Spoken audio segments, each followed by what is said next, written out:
প্রিয় বন্ধুরা আপুরা আসসালামু আলাইকুম। আজকে আমি দেখাবো কিভাবে চালের গুঁড়ি বা চালের আটার রুটির খামির তৈরি করি। প্রথমে পাতিলে পানি গরম করতে চুলায় দিয়েছি, তাতে একটু লবণ ও তেল দিয়েছি।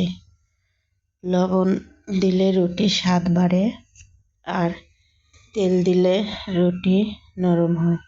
যাই হোক, পানি গরম হওয়ার সাথে সাথে আটা বা চালের গুঁড়ি দিয়ে দিলাম পরিমাণ মতো। এইবার যতক্ষণ খামিরগুলো আঠালো হবে না ততক্ষণ খামিরগুলো নাড়তে হবে। নাড়তে নাড়তে দেখুন সুন্দরভাবে শেষ পর্যন্ত আঠালো তৈরি হলো রুটির খামির। আল্লাহ হাফেজ।